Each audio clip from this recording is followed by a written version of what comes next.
On vient avec un petit complément parce qu'au moment de fermer la caméra, Richard m'ajoute cette petite précision. Il me dit, mais voilà, tu es une brave fille, mais... Ouais, tu es une brave personne, à juste titre, mais moi je pense que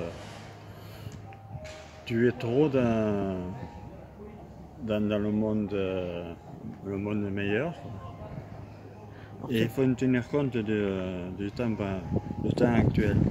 Donc tu me disais que ça faisait une pointe de naïveté qui pourrait... Alors moi j'ai répondu à Richard, alors attendez, j'ai des trucs qui s'envolent.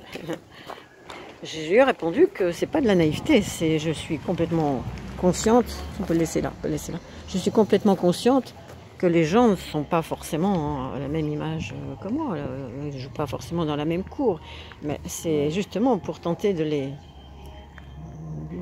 leur proposer un autre chemin de vie là. Donc c'est intéressant d'avoir cette observation-là, parce que je discerne bien avec qui je suis, et je sais bien que la différence est là, mais je l'accepte. Je ne les juge pas, mais je leur fais une proposition différente, c'est tout, par ma manière d'être. Et j'ai pas l'intention d'y renoncer et d'être vraiment autrement. Je suis moi, je vais juste un petit peu choisir mes mots davantage, mais je n'ai pas envie de changer ma nature. Je me sens très bien avec qui je suis, et celui que ça dérangera, ben voilà, on en parle, et chacun verra comment il peut. Il n'y a pas question que tu changes, au contraire.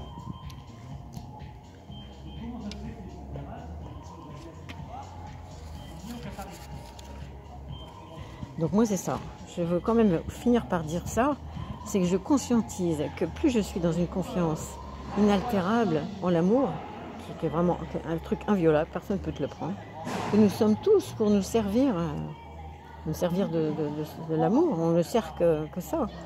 Je verrais ça comme un porte-drapeau ou un talisman. Et quand tu as cette foi chevillée comme ça au corps, ben, moi je me vois prête à voyager en tant que pèlerin de paix. Et bigrement inspiré par ce livre que je filme depuis le début. Pour moi, c'est un précieux livre. Je n'ai plus que celui-là d'ailleurs. C'est presque mon livre de chevet. C'est une dame de 54 ans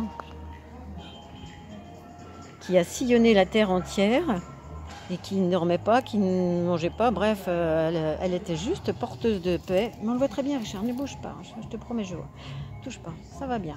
On n'a pas besoin de plus. On le retournera si tu veux, la face sur le côté. Si tu veux, parce que sinon j'ai bougé. Voilà, elle a fait le tour du monde, elle a fait la terre entière avant de mourir.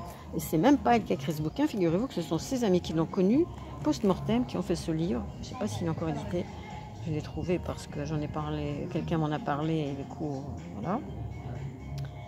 Les amis m'ont parlé de ça, donc oui, je vais approcher un petit peu pour zoomer. Je ne sais pas comment j'approche un peu. Voilà. Surmonter le mal par le bien, le mensonge par la vérité et la haine par l'amour. Ben voilà, je crois que j'en ai fait. Je suis arrivée dans l'Ariège il y a 6 ans et je me suis dit je finirai, je sortirai d'ici avec ce même esprit, avec ce sac à dos comme cette dame. Et peut-être que c'est ce que je suis en train de commencer à faire comme brouillon. Voilà, tout simplement.